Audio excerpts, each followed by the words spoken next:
Ampuliriza omulungi, nkwaniriza mu katabo kaffe Bwali butamanya. Azze atambula nange okuviira ddala we twaggulirawo ekitabo kyaffe. Nkakasa nga naawe weddamu ku kibuuzo ddala bwali butamanya. Bw'oba otunuulidde embeera ze tuzze tuyitamu mpolampola, enkuza bazadde baffe gye batukuzizzaamu, naye ate era n'olaba nga twasobola okubaamu emizeezeze, ekibuuzo kiri nti bwali butamanya. Kale nzikiriza olwaleero tuyingire mu ssuula yaffe ey'omukaaga, era naawe osigale nga buli kye tuleka emabega weebuuza oba bwali butamanya. Nkwaniriza mu ssuula yaffe ey'omukaaga. Ntwalibwa mu Kabubbu Primary School. Mu birungi ebingi abazadde bye baalondamu okuwa abaana baabwe, nze abange banonderamu kyakuntwala mu ssomero. Bantwala mu 1940 nga mpezezza emyaka 9. Natwalibwa mu ssomero eriyitibwa Kabubbu. Dadi yali ayagala kuntwalayo nga mpeza emyaka 7, naye amaka gaffe nga bwe gaali ewala n'essomero mayiro 3, abasomesa baamuwa amagezi antwale nga nzijuzza emyaka 9 nga mmaze okukakatamu kubanga essomero teryali lya kisulo. Dadi teyalina nsimbi zimala okuntandisiza mu ssomero erissulwamu. Bazadde bange bombi baamanya omugaso gw'okusomesa abaana abalenzi. Baamanya ng'essomero eddungi liyinza okwongera ku magezi g'omuntu amazaali. Kyokka simanyi oba baamanya nga liyinza n'okumuyamba okwewandiikako ebya Swakaba n'okubiwandiika ku bantu abalala nga nze bwe ntera okukola. Lwe nasuulirira okugenda ku ssomero nasula seebase olw'essanyu nga neesunga okufuna balenzi bannange ab'okuzannyanga nabo. Dadi ye yantwala ku kagaali okuntuusa ku ssomero. Omukulu w'essomero twamusanga mu ofiisi ye ng'alinamu n'abaana abalala 3 nga nabo bali ne bakitaabwe. Mu ofiisi natyamu nnyo olw'ebintu ebingi ebyalimu bye nnali sirabangako, gamba ng'ogudo oguboggola ogwali ku mmeeza y'omukulu w'essomero, ekyuma ekiruma empapula, essaawa ennene n'ebirala. Omukulu w'essomero yalina bugaalubindi ku maaso bwe yatunuulirangamu kibundaaza. Akaloboozi ke kaalinga ak'omukazi. Enviiri zaali zimususumadde ku mutwe. Ettaayi gye yali asibye yali yeeranze ng'olufu ate nga nkadde nnyo. Essaati ye yali egubye ku kitogi ne ku mikono. Bwe yamala okutulamusa, Dadi n'amugamba nti, "Ssebo, ndeese omulenzi ono mumuwe amagezi." Omukulu w'essomero yamuddamu nti,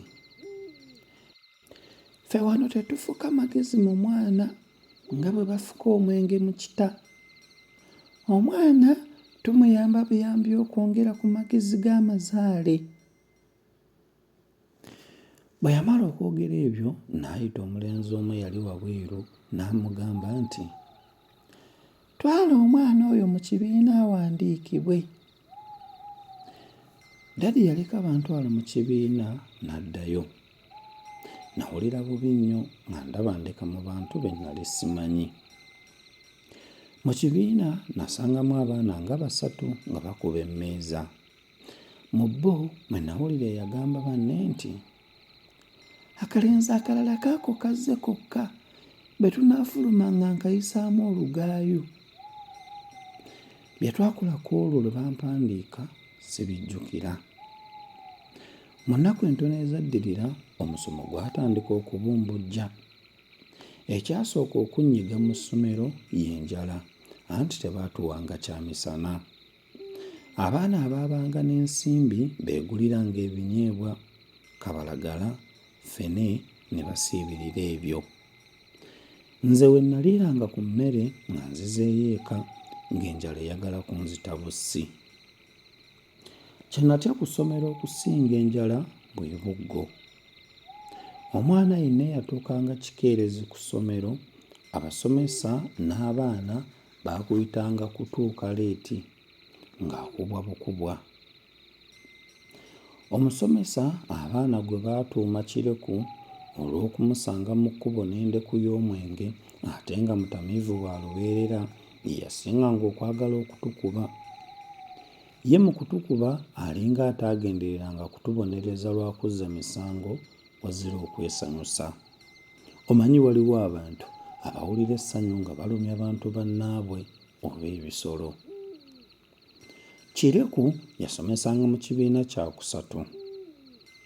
Abaana b'ekibiina kye yabakubiranga ebintu bingi: okusekera mu kibiina, okulema ebikolebwa mu kibiina ng'ebyokubala, okusoma, okuwandiika ate n'obutasaba ku Sande n'ebirala. Kireku yali mukubi wa bbidde. Oluusi yajjanga okusomesa ng'awonyanga ekisisiro. Abasomi ffenna twamukyawa ne tumwagaliza ebibi byonna bimutuuleko. Ekyatulema okutegeera kwe kulaba nga twamuwawaabira enfunda nnyingi ew'omukulu w'essomero olw'okutukubiranga ebitaliimu, naye nga ye tamufaako. Oluusi yatukubanga n'omukulu w'essomero amulaba. Twakitegeera luvannyuma nnyo nga Kireku yali mukwano gw'enfiira bulago. Baanywanga bombi omwenge mu bbaala gye baayitanga Kijama eyali mu kalikondo k'ekibuga ke baayitanga Buyonjo. Obutamanya kwe nabutegeerera nga bwa kabi, abaana bangi baddukanga mu ssomero ne bagenda mu masomero amalala ng'omukulu w'essomero lyaffe tafaayo kumanya kibagobamu. Ekyawunya essomero okugwira ddala be bakulu b'ebyenjigiriza okukyusa omukulu w'essomero ne munneewe Kireku ne batwalibwa mu masomero amalala. Baabakyusa nze ndi mu kibiina kya kusatu. Mu kusoma nze saagendanga bulungi era mu bitabo byange naddala mu ky'okubala abasomesa bassangamu amaggi mangi. Ekyali kigenda okunnemeza ddala okumalako P6 gy'emikwano ebiri gye nafuna nga nnyingidde mu P2, Kaye ne Kirumira. Nabakwana nno olw'akabalagala n'ebinyeebwa bye baagulanga ne bampaako nga tuli ku ssomero. Bo ekibiina ekyokubiri baali bakiddamu omwaka gwa kubiri. Baatandika mpola okunsendasendanga nga tuli ku ssomero nga baŋŋamba nti, "Yakobo, twerekereko, tugende tugule kabalagala n'ebinyeebwa ku dduuka wano." Bwe twatuukanga eyo ng'ate bagamba nti, "Tugende tunoonye emiyembe tulyeko."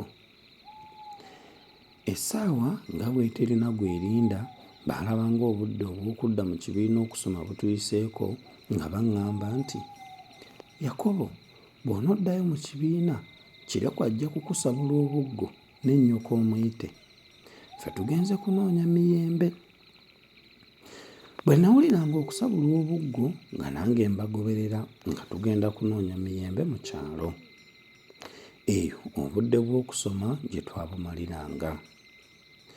Emiyembe bwe twabanga tuginoonyeza mu biseera bya kusoma okw'olweggulo ng'eyo gye tuyitira ddala ne tudda eka. Eyayongera okunkyayisa essomero ye mulenzi Ssemakadde. Ssemakadde yali mulenzi mulwanyirwanyi ate nga nsinga amaanyi n'obukulu.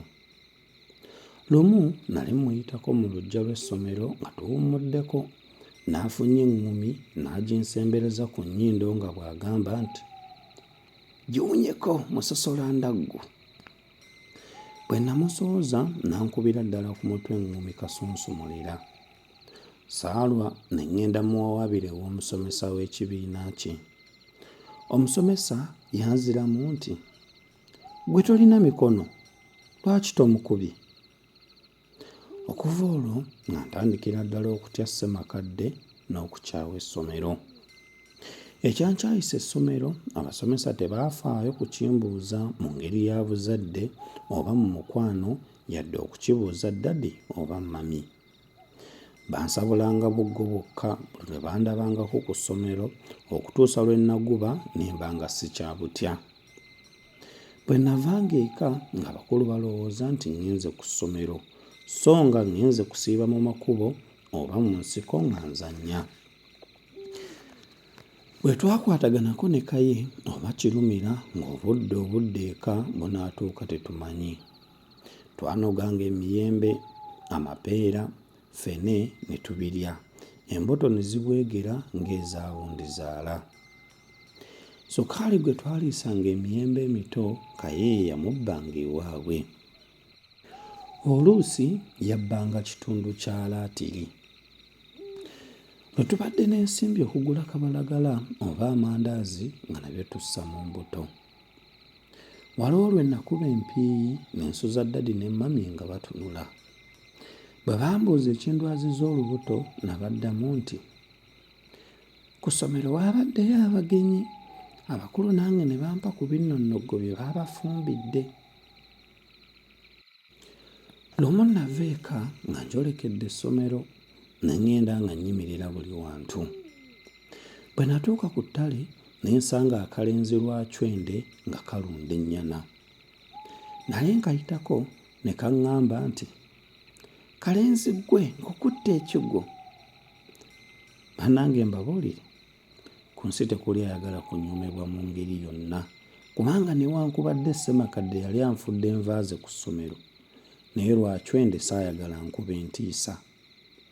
Namugamba nti, jangu bwe nnaalemererwa nnaata. Ebyo nabyogera bwe mpanda obulusu mu ngalo. Bwe twamala okuyisanya n'ayagala okwewalaawala. Namusika mangu ne mutuusa mu kifuba kyange ne mutema ekkoligoli otalabangako.